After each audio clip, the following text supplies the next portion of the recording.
के बाद अब मैं बुलाना चाहती हूँ हमारे हरियाणा की छोरी, और जैसा तभी तुम जानो कि हमारे हरियाणा की छोरी छोरों से कम ना हो गए हैं। हरियाणवी की बहुत सुंदर कविताएं लिखने वाली हमारी अपनी कमला जी को मैं आमंत्रित करती हूँ। पहली गोष्ठी में मैं जब आई तो उन्होंने और दीदी ने मिलके मुझे जाने का मौका नहीं दिया, फिर बांध कर यहीं पे रख लिया। जिस प्रकार से मेरी गोष्ठी के लिए कमला जी ने मेरा मार्गदर्शन किया और मेरा मनोबल बढ़ाया, उसके लिए मैं उनका हृदय तल से आभार प्रकट करती हूँ और उनका स्वागत करती हूँ इन दो पंक्तियों से। फकीर मिजाज हूँ मैं, अपना अंदाज औरों से अलग रखती हूँ। फकीर मिजाज हूँ मैं, अपना अंदाज औरों से अलग रखती हूँ। लोग मस्जिदों में जाते हैं, मैं दिल में खुद रखती हूँ। आइए। बहुत अच्छा, बहुत खूब, बहुत सुंदर। नरेश नाथ जी, दुर्गा जी, आज के मुख्य अतिथि और विशिष्ट अतिथि, आप सबका तहे दिल से मैं धन्यवाद करती हूँ। और जितने भी लोग इतनी तमन्ना से, इतने ध्यान से सुन रहे हैं, आप सबका उनसे भी ज्यादा मैं धन्यवाद करती हूँ। बिल्कुल बिल्कुल। और आज देश की माटी का ये जो तुमने टॉपिक चुना, ये बहुत ही अच्छा टॉपिक सुना। मुझे बड़ा ही प्यार है, मुझे पता है आप सबको भी बहुत प्यार है अपने देश की माटी से, पर मुझे कुछ ज्यादा ही है। होना भी कैसे चाहिए। मालूम पड़े किसको ज्यादा है? वो क्यों ज्यादा है? क्योंकि मैं उस माटी से, उस गांव से जुड़ी हुई हूँ। मैंने अपने हाथों से कटाई की हुई है, अपने सिर पे मटकियां उठाई हुई हैं, अपने चक्की पीसी हुई है, अपने हाथों से दो मटके अपने सिर पे उठाए हुए हैं। तो आप ज्यादा जुड़े हैं, हम नहीं जुड़े। यूनिवर्सिटी में प्रोफेसर थी और स्पेशल जाती थी गांव में, और हील की चप्पलें पहन पहन के दो मटके और वो घाघरियां पहन के हर उसके साथ हर बार जाना पड़ता था पानी लेने, हर बार नया घाघरा पहन के जाती थी। तो मैंने उसको थोड़ा अपने अलग अंदाज से जिया हुआ है, इसलिए मुझे बड़ा ही प्यार है अपने उससे। और मैं अक्सर बतियाती रहती हूँ अपने देश से और उसको महसूस करती रहती हूँ। तो आज के टॉपिक में जो मेरा अपना दर्द आजकल चला हुआ है, जो किसान आंदोलन चला हुआ है, वो मुझे बड़ा परेशान करता है। और मैं न्यूज भी नहीं सुनती, पर मैं बड़ी जुड़ी हुई हूँ उसके साथ, और उसी पे मैंने कुछ लिखा है। तो वैसे तो मैंने हिंदी में भी लिखा है और हरियाणवी में लिखा है, पर मैं सुनाऊंगी हरियाणवी में। वो तुम्हें मालूम ही था। कमला जी, इसीलिए मैंने आपको हरियाणवी में बुलाने की कोशिश की। तो दो लाइन में अपनी हिंदी की उसकी सुनाती हूँ। छोड़ आई थी वतन तेरे हवाले साथियों, छोड़ आई थी वतन तेरे हवाले साथियों, आज है उसको जरूरत, उठ संभालो साथियों। तो ये जो आजकल आंदोलन चल रहा है, कॉल कर करके मैं सबको यही बताती हूँ कि बड़ा गलत हो रहा है, और आंखें खोलो और देश को संभालो, क्योंकि मुझे बहुत बड़ा खतरा मंडराता नजर आ रहा है मेरे देश पे। 26 जनवरी को जो ये परेड होने वाली है, ये किसानों की परेड नहीं है, ये देश द्रोहियों की परेड है। ये बड़ी तो उसमें मैंने हिंदी में जो अपनी हरियाणवी में लिखा, उसको मैं बताती हूँ। क्यों कर खोलूं आंख तेरी मैं, मेरे अन्न के दाता, बहकावे मैं आके कर रहा, क्यों तू इतना तमाशा। क्यों कर खोलूं आंख तेरी मैं, मेरे अन्न के दाता, बहकावे मैं आके कर रहा, क्यों तू खेल तमाशा। देश के ऊपर जान निछावर करी तेरे बेटा ने, उसी देश का दुश्मन बन के क्यों बैठा धरने पे।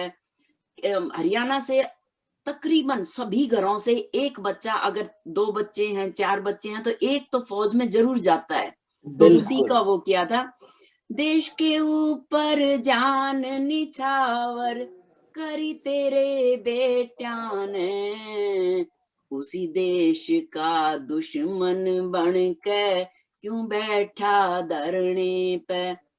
ताकतवर से खूब घना तू, नहीं किसी ने शक से, बाप के मुंह पे थप्पड़ मारे कि यो है तेरा हक से। मतलब ये मोदी के मुंह पे तमाचा है, जिस तरह से वो मजाक बना रहे हैं इस कृषि बिल्कुल कानून बिल्कुल का, तो उसकी अभिव्यक्ति मैंने की है।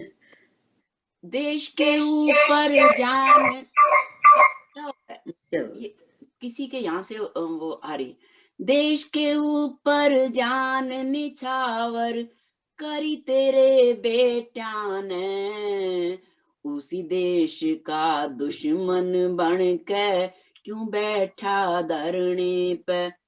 ताकतवर से खूब घना तू, नहीं किसे ने शक से, बाप के मुंह पे थप्पड़ मारे कि यो है तेरा हक से। मोदी जैसा नेता फिरते नहीं मिले भारत ने, आंख खोल तू बैठा ओले मत ना रवे भरम में। देश विरोधी ताकत लग रही तन गुमराह करण में, इतने बुरे कानून नहीं से कर दे दूर भरम ने।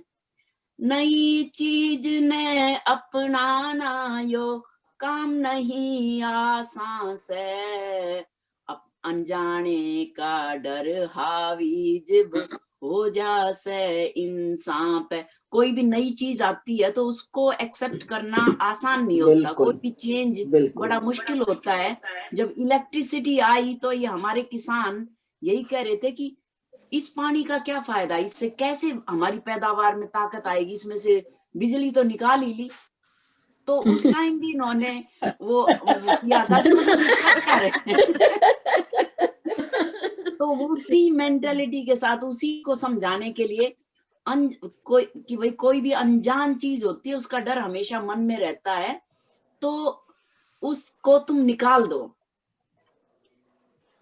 नई चीज ने अपनावन का काम नहीं आसान से, अनजाने का डर हावी जब हो जा से इंसान पे। प्रजातंत्र का राज से मारा क्यों इतना घबरावे, फिर कानून बदल। प्रजातंत्र का राज से मारा क्यों इतना घबरावे, फिर कानून बदल देंगे जो नहीं समझ में आवे। इब समझ ले हालत ने तू मत ना रुदन मचावे, ठंडे दिल ते सोच समझ क्यों बहकावे में आवे। मत ना जा तू दिल्ली में मत देश की शान घटावे, गद्दारों की टोली में मिल मत ना शीश कटावे। दिल तय गुलकम समझावे, गुलकम मेरा तकिया कलाम है। दिल तय गुलकम समझावे से अपने अन्नदाता ने, मैं तेरी प्यारी बेटी सू नहीं दगा मेरी बाता में। तने कहूँ सू जमींदार के तू सुन ले मेरी बात दिखे, देश ते बढ़ के कुछ भी को ना इसका ख्याल सदा रखिए। तने कहूँ सू जमींदार के तू सुन ले मेरी बात दिखे, देश ते बढ़ के कुछ भी को ना, इसका ख्याल सदा रखिए। नमस्ते। बहुत अच्छी बहुत बहुत बहुत खूब, सुंदर, बहुत बढ़िया बहुत बहुत बढ़िया। बहुत बढ़िया। बहुत बहुत सुंदर संदेश। बहुत सुंदर धन्यवाद करते हैं। धन्यवाद। और आज के लिए मैं जरूरी। अपने किसानों तक ये लिख के भेजती हूँ, कोशिश करती हूँ, सबसे बात करती हूँ, उनको समझाने की, मार्गदर्शन करने की। और मैं बिल्कुल। चाहती हूँ कि हर भारतीय का ये कर्तव्य है कि देश को इस आपदा से बचाएं, क्योंकि बहुत बुरी विद्रोही शक्तियां देश को उखाड़ने में लगी हुई हैं। बिल्कुल। या उनका मकसद कुछ और है ना, फिर बिल्कुल। मकसद और कुछ इसी के दूसरा साथ है। अब मैं बहुत सही कहा आपने। हम्म, और इसी के साथ अब मैं आमंत्रित करूंगी हमारी आज की अध्यक्षा, संचालिका। इतनी कुशल संचालन तुमने किया, और अब हम तुम्हारे मुख से भी कुछ कविताएं सुनना अब चाहेंगे। इसके बाद हम क्या गोष्ठी करेंगे, हम इतना संचालन तो नहीं अच्छा कर सकते। कोई बात नहीं, कोई बात नहीं।